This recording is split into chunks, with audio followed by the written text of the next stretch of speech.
म चाहिँ यता इस्टर्न रिजसम्म आइपुगेँ। अब यो बाटो पनि म पुरै हिँड्छु है। हेलो गाइज, म चाहिँ अब घर बस्दा बस्दा वाक्क दिक्क भएर यसो हिँडौँ भनेर हिँडेँ है।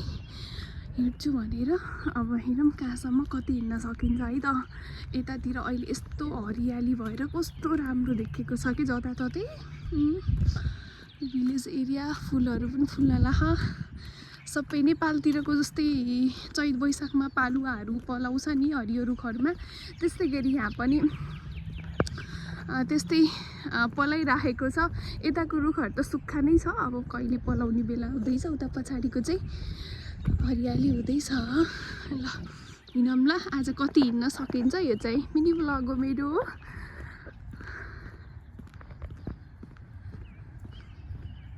मेरो चाहिँ हस्बेन्ड चाहिँ आज छुट्टी छैन कि, उहाँको चाहिँ, मेरो मात्रै छुट्टी। मेरो चाहिँ आज र भोलि छुट्टी छ। अनि कस्तो राम्रो देखेको के यता भएर हरियाली।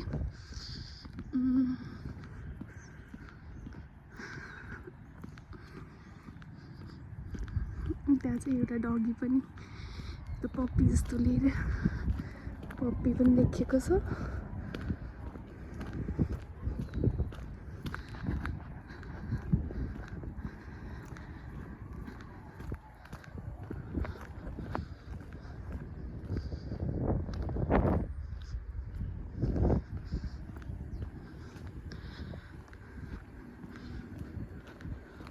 मलाई चाहिँ हिँड्न एकदमै मनपर्ने, तर यो म पछिल्लो समयमा यस्तो बिजी भएर म हिँड्नै पाइरहेको थिइनँ कि।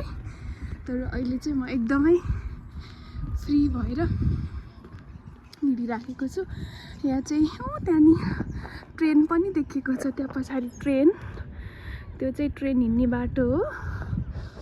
अनि ट्रेन स्टेसन पनि रहेछ त्यहाँनिर। म चाहिँ अहिले बिच रोडमा आएको छु। यताबाट चाहिँ मासतिर निस्किन पर्ला। त्यतातिर चाहिँ के खल्ली खल्ली छ, त्यसै अब के छ हेरौँ।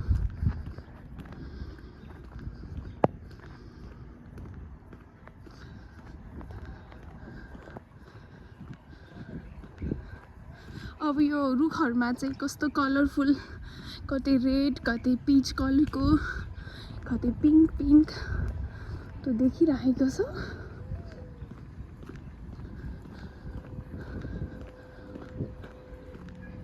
उतानिर एउटा पोखरी पनि छ, पानी टल्किरहेछ नि। ल म चाहिँ इस्टर्न रिजतिर आउन लागेछु। ल म हिँड्दा हिँड्दा यो पोखरी नजिक चाहिँ आएँ। अब कस्तो पानी कति सफा देखेको नि। इस्टर्न रिज एरिया पोखरी, पानी पनि कस्तो। यो पोखरी चाहिँ चिसोमा चाहिँ हिउँले पुरै भरिन्छ, हिउँ भरिन्छ। अहिले चाहिँ कस्तो पानी देखेको, क्रिस्टल वाटर।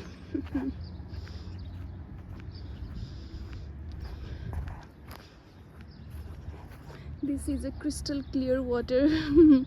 कस्तो राम्रो देखेको कि, वाउ। यस्तै भएर मलाई हिँड्न एकदमै मन लागिरहेको थियो कि अस्ति नैदेखि। वाउ, हिँड्न पाउँदा म एकदमै खुसी छु।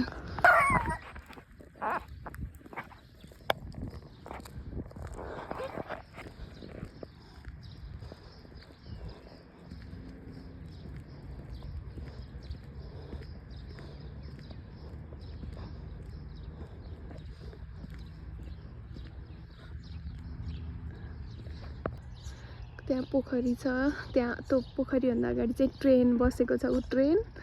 अनि यता चाहिँ चराहरूको चिरिबिरी चिरिबिरी चिरिबिरी आवाजहरू गुन्जिरहेको छ। मलाई यो चराहरूको आवाज सुन्दा त कस्तो घरै गए जस्तो, नेपालमै गए जस्तो फिल भयो कि। घरतिर नि यस्तै कराउँछ नि, चुरिङ चुरिङ चुरिङ, त्यस्तै कति रमाइलो फिल भएको आज मलाई त बाहिर निस्किँदा। वाउ।